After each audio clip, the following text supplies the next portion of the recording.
Автоответ с Никитой Небылицким. Доброе утро. Дашуша, Да. Гидрометцентр обещал тебе аномально теплый март. Так что это самое. Ты не поверишь, я просто стараюсь особо не акцентировать внимание на этой новости, потому Боишься что боюсь сглазить? сглазить. Да, я так и думал. Да, я хочу предупредить всех наших слушателей, что даже если будет аномально теплый март, вы, пожалуйста, раньше времени не переобувайтесь на летнюю резину, потому что аномальный теплый март замечательно заканчивается каким-нибудь адским снегопадом в апреле. Я помню, много-много лет назад, наверное, году в 97-м, вот что-нибудь вот такое. Я как-то приехал на дачу, а у меня на озере Круглом дом, и там в тот момент еще это коттеджное поле, на котором он стоит, не было особо застроено. Собственно, он стоял один, и такая длинная у меня дорога шла между двух заборов. Ну, то есть такая кишка была по подъезду сделана.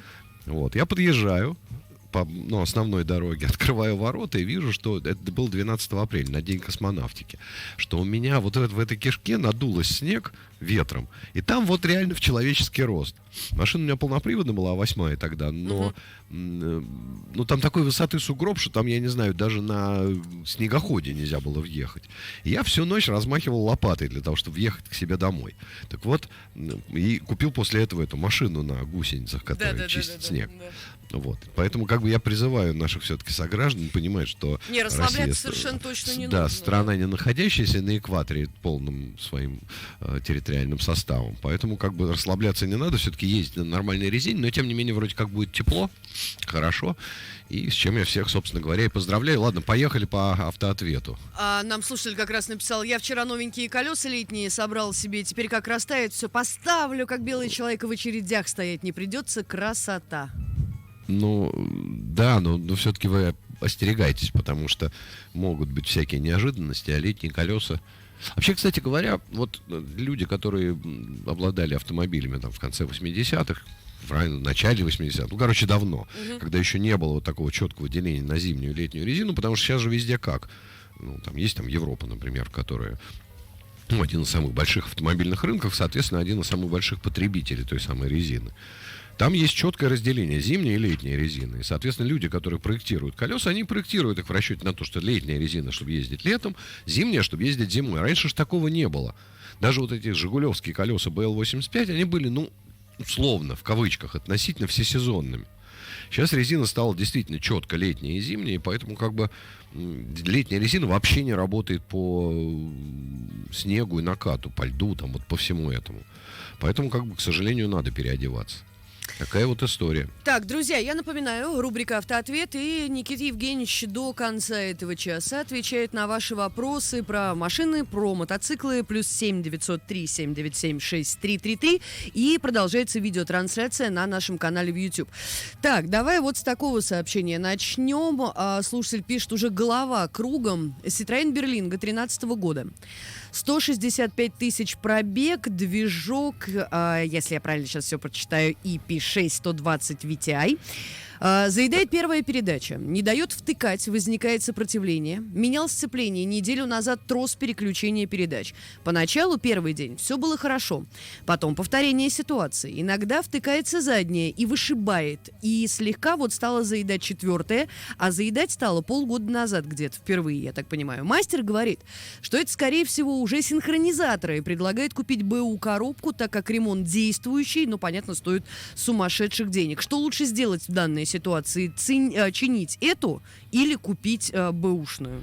Смотрите, во-первых, по описанию это вообще у вас не похоже ни на какие синхронизаторы, а похоже это больше всего на то, что у вас в том месте, где вот, рычаг переключения передач, там втулки есть, вот они разбиты, эти втулки, они у вас работают как-то не так, как должны работать. Вот. А сам рычаг, не механизм, который на коробке, а вот на рычаге. Это первое. Во-вторых, ремонт ручной коробки передач не стоит никаких таких денег. Это не очень дорого.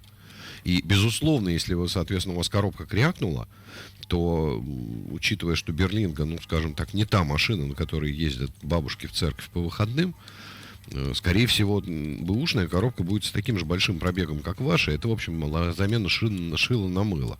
Поэтому лучше найти, кто может перебрать коробку, если уж такой крайний случай. Перебрать коробку, починить. Ничего там такого.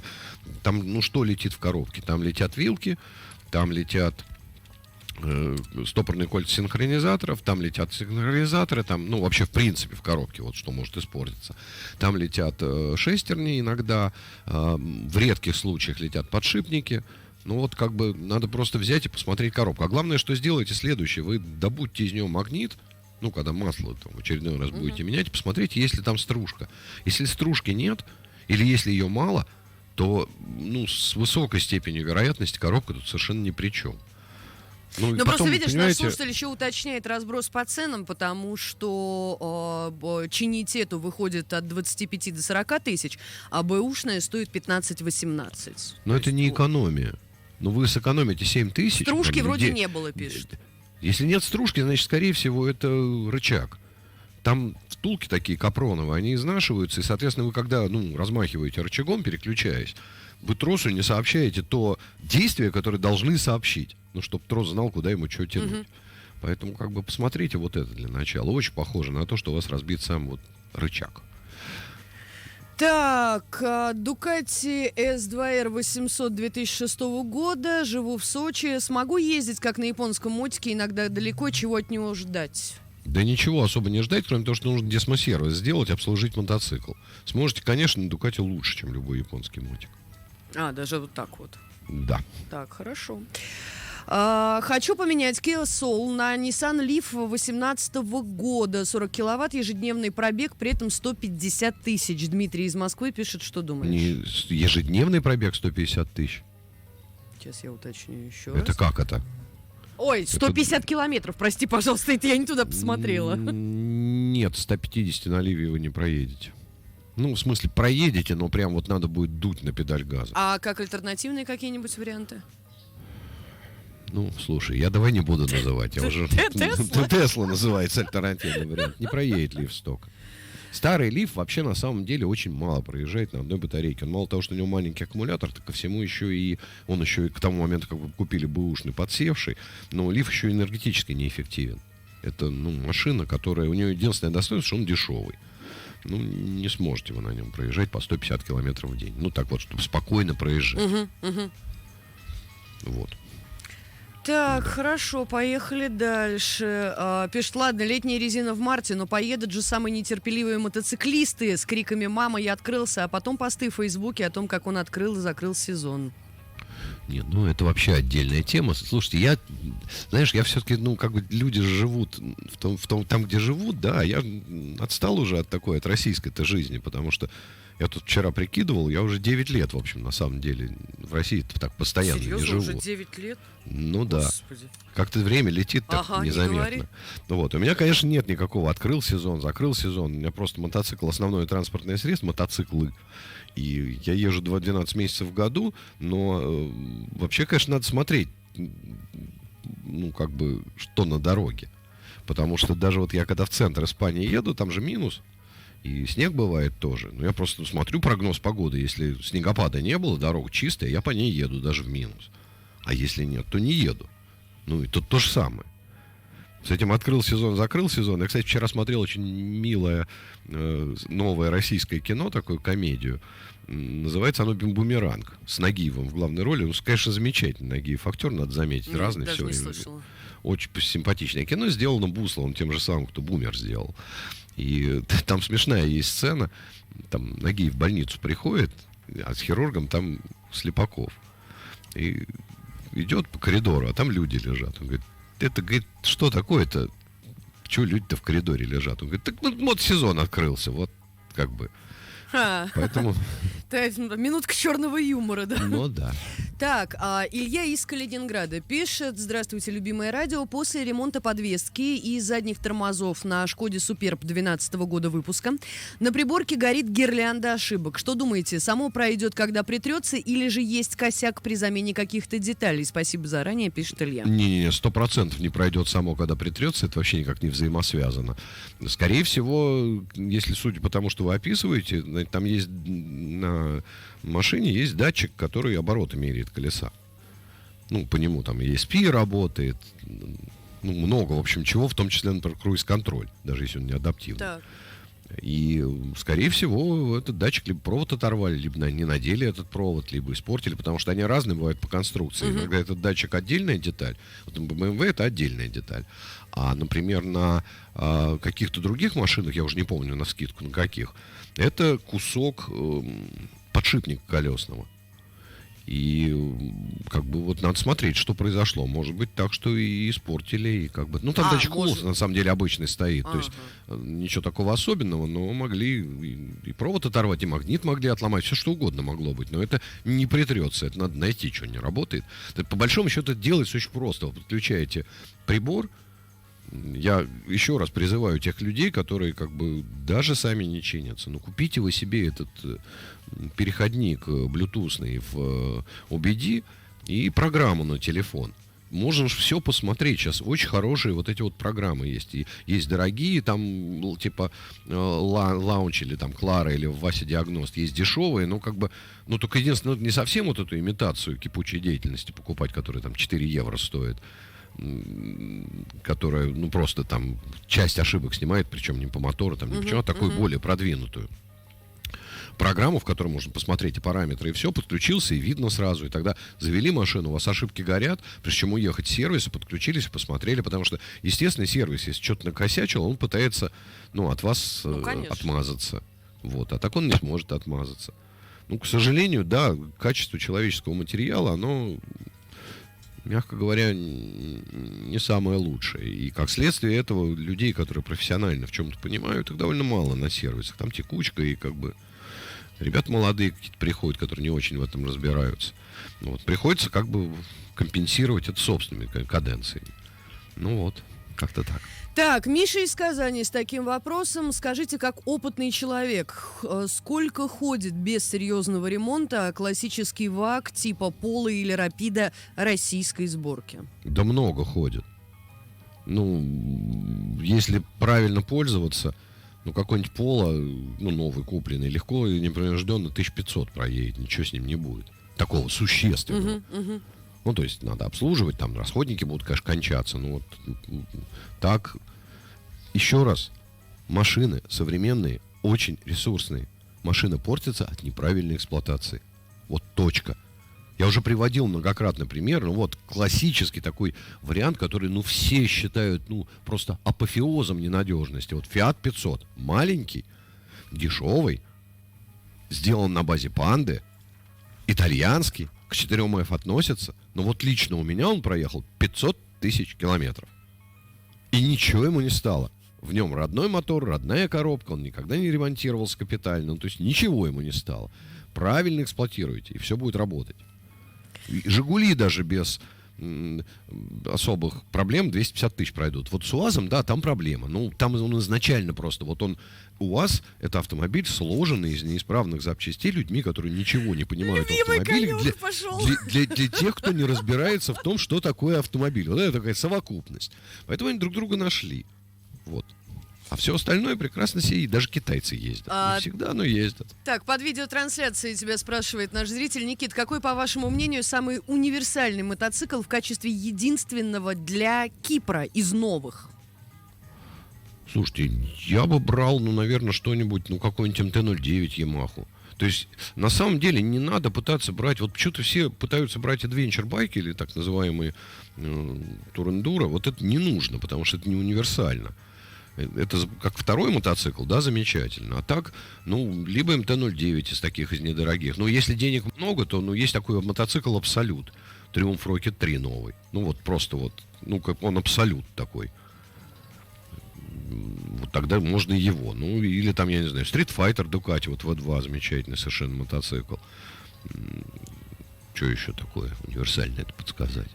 Но если чуть больше во внедорожную сторону, ну, либо там КТМ 890 Adventure, либо Yamaha Super Tenere 700, ну, вот что-то вот такое. Есть такой, из дешевых, кстати, мотоциклов Honda, это NC 750X, вот, пожалуйста, 8200 стоит мотоцикл с автоматом новый в магазине. И как бы он универсальный. То есть на нем замечательно можно и в князь, и в грязь. Вот. Так, Руслан из Нижнего пишет: здравствуйте, у отца старый Volvo 850 при заводе не подхватывает, при этом бензонасос в норме. В интернете грешат на иммобилайзер. Ну, иммобилайзер обычно не подхватывает, а не крутят. Нет, на иммобилайзер не похоже. Да это все что угодно может быть. Мозги, например, могли кончиться. Такое вот бывает. С проводкой может быть что-то не так. Мгм. Ну, много вариантов. Там форсунки висят. Ну, надо копать. Ну, это так вот. У меня болит левая нога, чтобы это могло быть. Ну, вот. Так, ладно, давай вот такое от Александра сообщение. Являюсь владельцем Audi A4 69 2008 года выпуска, дизель 2 литра, кватро, пробег 66 тысяч. В апреле заканчивается гарантия. Дальше, внимание, уже поменяли ремень ГРМ, маховик, устранили запотевание коробки. На что еще можно обратить внимание, пока гарантия не кончилась, интересуется Александр. На турбину. Пусть турбину смотрят. Смотрите, сапунит ли он у вас. Ну, это самому нужно посмотреть. Фильтр снимите воздушный, посмотреть, есть ли масло там. Вот. Что еще можно посмотреть? Да все, наверное. Все остальное вам уже поменяли. Ну, хотя, на самом деле, это, конечно, букет какой-то, чтобы у меня на 70 тысяч вообще хоть что-нибудь с машиной происходило. Я такого не упомню за все, там, я не знаю, несколько сотен машин, которые у меня были, или там десятка, которые сейчас есть одновременно. Ну, честно. Я не знаю, у меня Ferrari 360 с однодисковым такой автоматическим набор сцеплением вообще. прошла по Москве 130 тысяч, ни разу не сломавшись. Хотя, ну, это машина, которая, она, во-первых, вообще не должна по пробкам ездить и помирать должна сразу. Но, во-вторых, она сделана еще в ту эпоху Ferrari, когда там был мотор, а все остальное приложится. Вот. Ну, давай дальше. Так, Владимир из Тюмени. После Citroёn C4 мечтаю о Citroёn DS5. Аппарат вживую увидел, просто космолет. Как тебе машина? Хорошая машина. Вообще DS, вот эта серия, Citroёn вообще молодцы, на самом деле. Вот они очень четко, у них вся линейка DS клевая, и от DS3 там до DS9. Вот. Ну и Peugeot молодцы. Вообще, на самом деле, вот взлет вот этого вот концерна, вот как раз, когда они перестали заниматься ерундой и стали делать красивые машины. А красивая машина, она тянет за собой моторы тоже. Это как с Kia, знаешь, когда туда Шрайера привели, он стал заниматься дизайном машины. Это потащило за собой все остальное, и в результате пришло вот к Ioniq 5, который, ну, там, на сегодняшний день, знаешь, как вот есть iPhone и Samsung, да, вот так в автопроме сейчас в электрическом есть Tesla и Hyundai. Вот то же самое. И та же история с DS. DS, ну, DS творит историю в автопроме европейском, на самом деле. И, наконец, уход от этого скучного, неинтересного Гольфа с его вариантностью в виде Шкоды, которая, знаешь, ну, уже, знаешь, ну, оскомину набила. Ну, реально оскомину набила. Вот смотришь на эти шкодовские, они хорошие, но, блин. Но это вот реально машина для человека, который прям на себя такой штамп поставил. Денег нет. Ну, не знаю. Слушай, знаешь, при условии того, что происходит с рынком, скоро, что с рынком? скоро выбирать не Ты с придется. российского имеешь в виду? Да, конечно. Минуточку. Сегодня прошло совещание, Так. на котором постановили, что через 5 лет Россия должна войти в топ-5 поставщиков электроники всякой Ой, для, я обожаю эту тему. Да, молодцы. для гражданского применения. Никит- А я напомню, что у нас ничего нету. Как они собрались за 8 лет это все сделать, я не знаю. Я напомню, что до сих пор не выполнен указ президента, один из его майских, догнать и перегнать португальскую хотя бы экономику. Какие наши годы? Это всего 20 И еще лет то назад. не сделано, понимаешь? А теперь Да, они да. вот собрались электронику, Да. понимаешь, с техникой. Ну, Так. это как тем анекдотом про дедушку, который 8 раз за ночь хотел. Да. Поехали дальше. Игорь нам пишет: Никита, здравствуйте, подскажите, Kia Rio, появился стук спереди справа. По подвеске проблем обнаружено не было. Теперь заметил, что бьет в руль. Правильно ли я понимаю, что нужно менять рулевую рейку или можно все-таки отремонтировать? Нет, если бьет в руль, это никакого отношения к рулевой рейке не имеет. На самом деле надо копать дальше. Скорее всего, ну, судя по тому, что вы описываете, это какие-то проблемы со стойкой.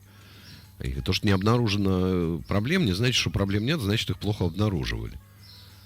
Ну, чудес на свете не бывает. Если что-то стучит, то надо найти что. То есть надо Ну, ехать в другой сервис, ты имеешь в виду? Ну, Искать другой другого сервис, я не мастера, знаю, да. с приятелем поддомкратить машину, начать ее дергать за колеса. Ну, вот что-то вот такое. Ну, как-то искать дальше. А не приговаривать рулевую рейку, которая на самом деле в передней подвеске самая дорогая деталь. Ну, по такому принципу. А поменяй рулевую рейку, хуже не будет. Ну, да. Сколько она там на РИА стоит, рулевая рейка? 1040, наверное. О, нет, ну Ну, здесь я не в материале. Ну, я тоже не знаю, сколько на РИА что стоит. Вот. Так, Герман нам пишет, выбираем родителям жены машину, желательно кроссовер, смотрим на Mazda CX-5, Qashqai рассматриваем и тому подобные машины. Бюджет условно 2,5 миллиона. Можно новую, можно немного БУ. Что, может быть, посоветуете, если не из записанных, то какую-то другую? Я бы Peugeot 2008 брал. Мне он больше всех нравится из этого класса. Вот. Ну, все, сказал. Принято. Андрей, Запотеть, Мурманская область. Нужен ли Вибаста для нового двигателя с турбиной в Renault Duster? Ну, что значит нужен? Ну да, хорошо, когда он есть, но не сказать, что без него жить нельзя. Не обязательно, но штука приятная. Ну, просто он довольно дорогой в свете того, что сам Duster не очень дорогой. В процентном отношении это будет дорого стоить. Вот. Единственное, я категорически не рекомендую ставить китайские догреватели, потому что с ними машины периодически горят. То есть, если решили ставить, ставьте там, я не знаю, Вибаста, Бельшпехер, ну, вот что-то такое приличное, потому что на самом деле это, ну, огнеопасная штука. Вот. Так, по поводу путешествия на мотоциклах, ты знаешь, Никит, тут не совсем как бы такая сторона, как готовиться к самому путешествию, но, может быть, вдруг ты в курсе, у тебя друзья какие-нибудь ездили.